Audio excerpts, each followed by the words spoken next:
हे दोस्तों, फिल्मी टॉक के एक नए एपिसोड में आपका स्वागत है।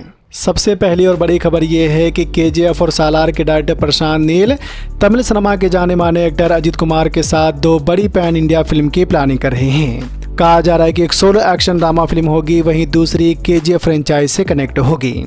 और जो फिल्म केजीएफ फ्रेंचाइज से कनेक्ट होगी उसमें अजित कुमार के साथ यश भी अहम भूमिका में नजर आएंगे।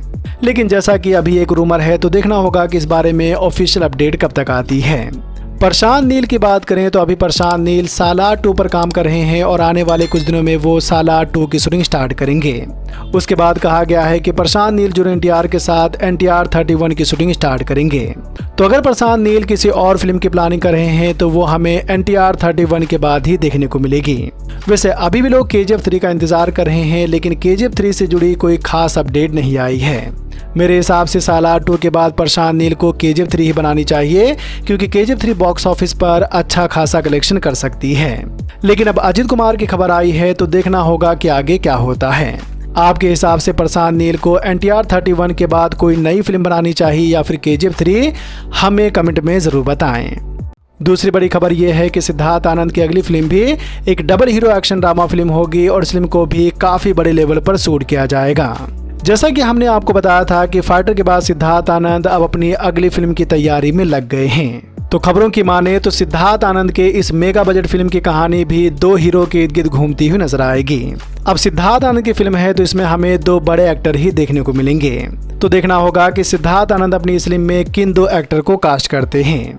मेरे हिसाब से सिद्धार्थ आनंद को एक बॉलीवुड और एक साउथ एक्टर को लेना चाहिए। अब प्रभास का तो मुश्किल है, लेकिन अगर सिद्धार्थ आनंद अपनी अगली फिल्म में प्रभास और ऋतिक रोशन को साइन करें तो भाई ये फिल्म बॉक्स ऑफिस पर इतिहास बना देगी। तो आप सिद्धार्थ आनंद की अगली फिल्म के बारे में क्या कहना चाहेंगे, मैं आप सबसे जरूर जानना चाहूंगा। और सूर्या की आने वाली फिल्म सूर्या 44 का ग्लिम्स तो आप सबने देख लिया होगा। भाई ग्लिम्स काफी तगड़ा है, जिसमें सूर्या की एंट्री और इसका बीजीएम काफी अच्छा लग रहा है। जिस तरह से सूर्या एंट्री मारते हैं और चुटकी बजा के गन मांगते हैं, वो सीन देखने लायक है। और सूर्या के चेहरे पर खून को देखकर लग रहा है कि ये फिल्म काफी ज्यादा थ्रिल से भरी होगी। तो देखना होगा कि सूर्या की ये फिल्म कैसी होती है।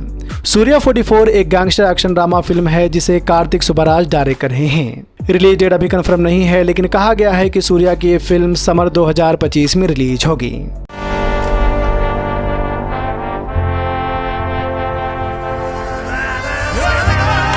अजय देवगन के एक और फिल्म की प्लानिंग चल रही है जिसे जगन शक्ति डायरेक्ट करेंगे। जगन शक्ति ने ही अक्षय कुमार की सुपरहिट फिल्म मिशन मंगल को डायरेक्ट किया था। तो जगन शक्ति एक बड़ी एक्शन फिल्म डायरेक्ट करने जा रहे हैं जिसमें अजय देवगन लीड रोल में नजर आएंगे। कहा जा रहा है कि एक बड़े बजट की बड़ी एक्शन ड्रामा फिल्म होगी जिसे काफी बड़े लेवल पर शूट किया जाएगा। इस अनटाइटल फिल्म की शूटिंग दिसंबर के महीने में स्टार्ट होगी और ये फिल्म भी 2025 में रिलीज होगी। अब इन दिनों अजय देवगन कई फिल्मों पर काम कर रहे हैं, तो देखना होगा कि इस एक्शन ड्रामा फिल्म की ऑफिशियल अनाउंसमेंट कब तक होती है। एक और बड़ी खबर यह है कि अक्षय कुमार की खेल खेल में 15 अगस्त को ही रिलीज होगी। स्त्री 2 के ट्रेलर के बाद से खबर आ रही थी कि शायद खेल खेल में फिल्म की रिलीज डेट चेंज होगी, लेकिन खेल खेल में फिल्म के मेकर्स ने कहा है कि भाई हम भी 15 अगस्त को ही रिलीज करेंगे। तो इस साल 15 अगस्त को हिंदी बॉक्स ऑफिस पर 3 फिल्में रिलीज होंगी। और अगर पुरी जगन्नाथ की पैन इंडिया डबल स्मार्ट और विक्रम की थंगलान को देखें तो टोटल 5 फिल्में रिलीज होंगी। बाकी इसके अलावा भी तेलुगु और तमिल बॉक्स ऑफिस पर कई बड़ी फिल्में आने वाली हैं। अब सोचने वाली बात यह है कि इतनी सारी फिल्मों में लोग किस किस फिल्म को देखेंगे। जाहिर सी बात है कि कोई भी एक साथ इतनी फिल्मों को नहीं देखेगा, तो इनमें ज्यादा से ज्यादा 1-2 फिल्में ही चल पाएंगी। अब वो फिल्में कौन कौन सी होंगी तो वो हमें 15 अगस्त के बाद ही पता चलेगा। काफी बड़ा क्लैश है, तो देखते हैं इन 5 फिल्मों के क्लैश में कौन सी फिल्म बॉक्स ऑफिस पर बाजी मारती है। वैसे आप क्या कहना चाहेंगे 15 अगस्त को आने वाली इन सभी फिल्मों के बारे में, हमें कमेंट में जरूर बताएं। हिमेश रेशमिया ने अपने प्रोडक्शन हाउस में एक नई फिल्म की घोषणा की है जिसका नाम है जानम तेरी कसम। जानम तेरी कसम एक रोमांटिक ड्रामा फिल्म होगी जिसे राधिका राव और विनय सप्रू डायरेक्ट करेंगे। कलाकारों को लेकर अभी कोई अपडेट नहीं आई है, लेकिन कहा गया है कि इस फिल्म में नए कलाकारों को कास्ट किया जाएगा। अब रोमांटिक ड्रामा फिल्म है तो देखना होगा कि इस फिल्म में किन किन कलाकारों को कास्ट किया जाता है। जैसे कि आजकल रोमांटिक फिल्में कुछ खास नहीं जा रही हैं, तो देखना होगा कि नए कलाकारों के साथ हिमेश रेशमिया की ये फिल्म कैसी होती है। जानम तेरी कसम 2025 में दशहरे के मौके पर रिलीज होगी। बेलमकोंडा श्रीनिवास की एक पैन इंडिया फिल्म अनाउंस की गई है जिसे लुधीर बाई रेड्डी डायरेक्ट करेंगे। यहाँ पर उस पैन इंडिया फिल्म का एक पोस्टर रिलीज किया गया है और इस पोस्टर को देखकर लग रहा है कि ये एक एक्शन एडवेंचर फिल्म होने वाली है। लेकिन सवाल ये है कि क्या ये फिल्म बॉक्स ऑफिस पर चल पाएगी। देखो, बेलमकोंडा श्रीनिवास ने अब तक करीब 9 फिल्मों में काम किया है, लेकिन सिर्फ 1-2 फिल्में ही चल पाई हैं। बाकी सारी फिल्में बॉक्स ऑफिस पर फ्लॉप हो गई हैं। उनकी पिछली फिल्म छत्रपति रीमेक तो बुरी तरह से फ्लॉप हो गई थी, तो मुझे नहीं लगता कि ये पैन इंडिया फिल्म भी चल पाएगी। मेरे हिसाब से फिल्म मेकर को किसी और एक्टर को लेना चाहिए, और अगर वो बेलमकोंडा श्रीनिवास के साथ इस फिल्म को बना रहे हैं तो इस फिल्म को यूट्यूब पर रिलीज करना चाहिए, क्योंकि यूट्यूब पर बेलमकोंडा श्रीनिवास की फिल्में काफी पसंद की जाती हैं। तो आप इस बारे में क्या कहना चाहेंगे, मैं आप सबसे जरूर जानना चाहूंगा। एक और बड़ी खबर यह है कि शिवा कार्तिकेयन ने सुधा कोंगारा की फिल्म को साइन कर लिया है और कहा जा रहा है कि इस फिल्म की शूटिंग इसी साल के एंड तक स्टार्ट होगी। जैसा कि हमने आपको बताया था कि सूर्या सुधा कोंगारा की फिल्म पुन्नानुरू से बाहर हो गए हैं और पुन्नानुरू के लिए शिवा कार्तिकेयन से बात हो रही है। तो शिवा कार्तिकेयन ने इस फिल्म को साइन कर लिया है और आने वाले कुछ दिनों में इस फिल्म की ऑफिशियल अनाउंसमेंट की जाएगी। हाँ, लेकिन इस फिल्म का टाइटल पुन्नानुरू नहीं होगा, बल्कि इस फिल्म का टाइटल कुछ और होगा। तो शिवा कार्तिकेयन और डायरेक्टर सुधा कोंगारा की इस फिल्म की शूटिंग साल के एंड तक स्टार्ट होगी और ये फिल्म भी 2025 में रिलीज होगी। द बैटमैन के प्रोड्यूसर डालिन क्लार्क और मैट रिव्यूज एक और स्पिन ऑफ सीरीज की प्लानिंग कर रहे हैं। द बैटमैन 2022 में रिलीज हुई थी, जिसे मैट रिव्यूज ने ही डायरेक्ट किया था।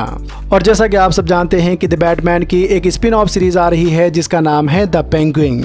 लेकिन द पेंगुइन के अलावा भी एक और सीरीज की प्लानिंग चल रही है जिसकी ऑफिशियल अनाउंसमेंट आने वाले कुछ दिनों में की जाएगी। इसके अलावा द बैटमैन के यूनिवर्स का टाइटल भी सामने आ गया है। खबरों की माने तो डीसी के इस नए यूनिवर्स का टाइटल होगा the Batman epic crime saga. अगर आप नहीं जानते हैं तो हम आपको बता दें कि जेम्स गन की यूनिवर्स अलग है और मैट रिव्यूज की यूनिवर्स अलग है और इन दोनों में आपको अलग अलग कहानी देखने को मिलेगी। अगर आपने राणा नायडू सीरीज को देखा है तो आपको जानकर खुशी होगी कि राणा नायडू सीजन 2 की शूटिंग स्टार्ट हो गई है। यहाँ पर सीजन 2 की शूटिंग का एक वीडियो रिलीज किया गया है जिसमें हमें अर्जुन रामपाल भी नजर आ रहे हैं। तो राणा नायडू सीजन 2 में अर्जुन रामपाल भी अहम भूमिका में नजर आएंगे। रिलीज डेट को लेकर अभी कोई अपडेट नहीं आई है, लेकिन जैसा कि सीजन 2 की शूटिंग स्टार्ट हो गई है तो हो सकता है कि ये सीरीज हमें इसी साल के एंड तक देखने को मिले। तो क्या आपने राणा नायडू सीरीज को देखा है? अगर देखा है तो राणा नायडू सीरीज आप सबको कैसी लगी थी, हमें कमेंट में जरूर बताएं। फिर आई हसीन दिलरुबा का एक नया पोस्टर रिलीज किया गया है और कहा गया है कि फिर आई हसीन दिलरुबा का ट्रेलर कल 25 जुलाई को रिलीज होगा। पोस्टर काफी इंटरेस्टिंग है, तो देखना होगा कि फिर आई हसीन दिलरुबा का ट्रेलर कैसा होता है। यह हसीन दिलरुबा की सीक्वल है जिसमें तापसी पन्नू और विक्रांत मैसी के साथ सनी कौशल लीड रोल में नजर आएंगे। फिर आई हसीन दिलरुबा 9 अगस्त को OTT प्लेटफॉर्म नेटफ्लिक्स पर रिलीज होगी। Kingdom of the Planet of the Apes की OTT रिलीज डेट कन्फर्म हो गई है। Kingdom of the Planet of the Apes मई के महीने में रिलीज हुई थी, जिसे काफी पसंद किया गया था। तो अब ये फिल्म OTT प्लेटफॉर्म पर आने वाली है, जिसे आप 2 अगस्त से Disney+ हॉटस्टार पर हिंदी डब में देख सकते हैं। और बैड बॉयज 4 को प्राइम वीडियो पर रिलीज किया गया है। बैड बॉयज राइड और डाई जून के महीने में रिलीज हुई थी, जिसे बॉक्स ऑफिस पर काफी पसंद किया गया था। अच्छी फिल्म है जिसे अभी IMDb पर 6.9 की रेटिंग मिली है।